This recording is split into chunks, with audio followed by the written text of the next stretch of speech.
Hey guys, it's Red here, and this time we're talking about brand new Tier 8 French light tank Batchat 12t. And let's start as usual and look at camo and viewage stats. We have typical French good camo of 38%, which is really good I think, which would make active scouting simpler, but unfortunately only would, because our view range is, again typical French, but 380 meters. It's typical French low view range. It may be not so bad, it's not, 370, but hey, we play against tier 8 and 9 tanks, and some of them have 390, 400 meters view range. Yes, we have camo, of course, but other tier 8 lights sometimes have way better view range, and playing against such light tanks is difficult. For example, Bulldog with 400 meters view range, or German new tier 8 HWK, which has 410 meters base view range on tier 8. Of course, they don't have such a camo, but their advantage in view range means that you could have problems spotting them first. And I'm not even talking about tier 9 or 10 lights. So distance control in higher tier battles against higher tier lights could be very dangerous. So I would play for bushes or go for aggressive scouting instead in this tank.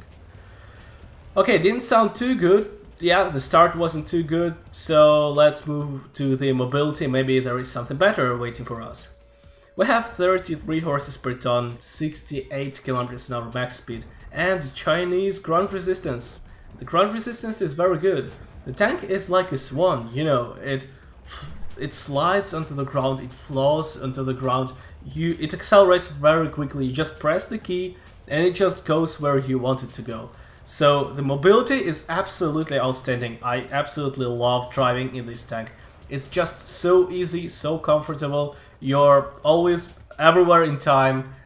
It's great. It's great. So this is definitely a very big plus for this tank.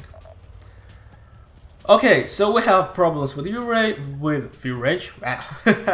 We have good mobility. What's with the gun? The gun is very strange. First of all, we have an autoloader. Well, that's nothing new for French light tanks.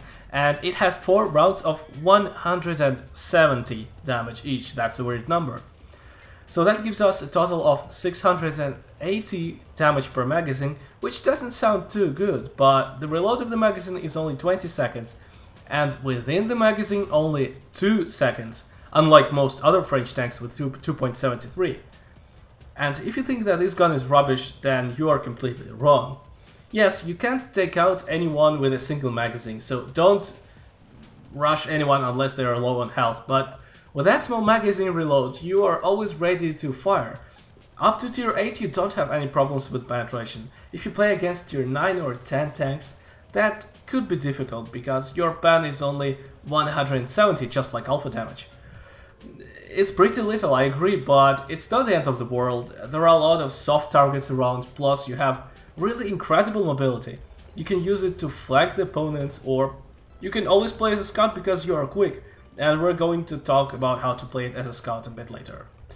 So the gun is not really strong in a single attack, you're not very scary for the enemies, you're not able to drill enemies to death, but you can just make 2 shots here, 3 shots there, 3 more shots somewhere else, and you already have some damage.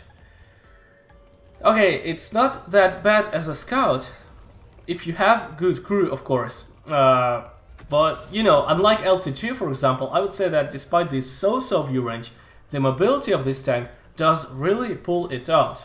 So if you are in the tier 8 battle, you will deal a lot of damage, you are very strong medium, blah blah blah, and if there are a lot of armored tanks around, then you are pure light, which focuses on assisting and deals damage occasionally, when there is a chance. And it can be a really good help for the team. The thing is that this tank is really good for aggressive scouting. Not for distance control, not for spotting at 440 meters, 420 meters, because it will have problems outspotting enemy light, but really aggressive scouting, because it has A, great mobility, and B, compact sizes, because these 2 things are most important for aggressive scouting. And there is just one more special thing to add about this tank. This tank has a turret in the middle of the hull. Of course, just like any intelligent person, you would ask a very reasonable and important question. So what? And the point is that all other lights in this line, starting from tier 6, have turrets in the rear of the hull, and that allows you to drive with your back to the front and never show your hull from the cover before you can shoot. With Batchat 12t that won't work. As your turret is in the middle of the hull, your hull will show first no matter how you drive out. You will be hit before you can shoot the enemy. And that happened to me a few times, you know. This is very annoying. So I still recommend you to drive out with your back to the front just to train the habits for French lights, but it's better just not to do it at all, you know. So playing from cover is just not for Batchat 12t, and that is a bit unpleasant, that is a bit frustrating. But it's not that significant to make the whole tank bad, not at all. So, let's make some kind of summary. All in all, we get a really great damage dealer against tier 7 and 8 tanks. You just pew pew pew everyone around. That's really cool. I really like this about this tank. And you also are a great aggressive scout against others. So don't try to spot in the wide open areas, but if you have a chance to really push to some enemy positions, get to the hill they're standing on, and drive around there, like in Redshire, like, well, in Lakeville maybe, but probably Redshire, Prohorovka can work. Westfield also, so that these are the maps where Batchat 12t will feel really good in terms of scouting as well, not only dealing damage. So overall I would say that it's a really comfortable tank which lacks view range, absolutely, you can't really argue with that. It lacks penetration, obviously, but its advantages, namely camo, mobility, pretty comfortable gun and also compact size, they really managed to outweigh its drawbacks. So all in all, I really enjoy playing this tank. It's really good, it really does its job, it deals damage when it needs to deal damage.